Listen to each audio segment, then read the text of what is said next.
తాకట్టులో ఉన్న బంగారాన్ని విడిపించి ఆ రోజు ఆన్లైన్ ధరకే కొంటుంది కొమ్మూరి గోల్డ్.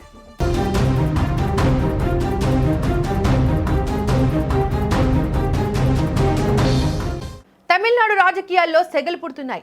ఎలక్షన్ రిజల్ట్స్ వచ్చిన దగ్గర నుంచి మొదలైన పొలిటికల్ హై డ్రామా ఇప్పుడు చెన్నై దాటి భాగ్యనగరానికి చేరింది. ఒకవైపు విజయ్ అభిమానులు తమ నాయకుడు ముఖ్యమంత్రి అవుతారని ఆశగా ఎదురు చూస్తుంటే, మరోవైపు గంటకో మలుపుతో సీన్ మొత్తం రివర్స్ అవుతోంది. తమిళనాడు రాజకీయాలు ఇప్పుడు ఒక సస్పెన్స్ థ్రిల్లర్ సినిమాను తలపిస్తున్నాయి.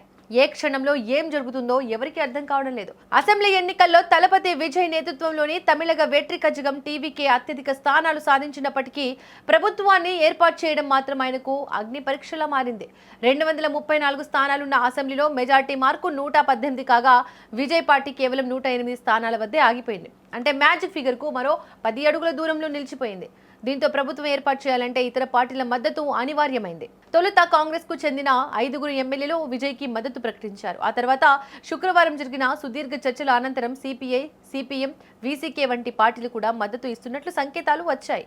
దీంతో తన వద్ద 120 మంది ఎమ్మెల్యేల బలం ఉందని చెబుతూ విజయ్ గవర్నర్ రాజేంద్ర విశ్వనాథ్ అర్లేకర్ ను కలిశారు. అంతా సవ్యంగా సాగుతోందని శనివారం చెన్నైలోని నెహ్రూ ఇండోర్ స్టేడియంలో ప్రమాణ స్వీకారానికి ఏర్పాట్లు కూడా భారీగా జరిగాయి. కానీ అక్కడే అసలు ట్విస్ట్ మొదలైంది. కూటమిలోని పార్టీల మధ్య సయోధ్య కుదరకపోవడంతో సీన్ మారింది.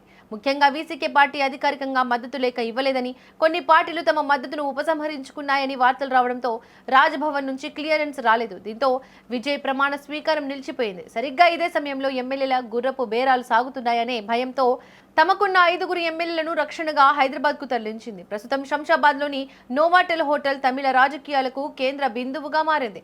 ఈ 5 ఎమ్మెల్యేలే ఇప్పుడు తమిళనాడు భవిష్యత్తును నిర్ణయించే కీలక శక్తిగా మారాయి. రాష్ట్రంలో రాజకీయ సంక్షోభం సద్దుమణిగే వరకు వీరు హైదరాబాద్ లోనే బస చేసే అవకాశం ఉంది. ఒకవైపు ప్రత్యర్థి పార్టీల వ్యూహాలు, మరోవైపు మద్దతు ఇస్తున్న పార్టీల డిమాండ్ల మధ్య విజయ్ సతమతమవుతున్నాడు. ఈ ఉత్కంఠకు తెరపడాలంటే మరికొన్ని రోజులు వేచి చూడాల్సిందే.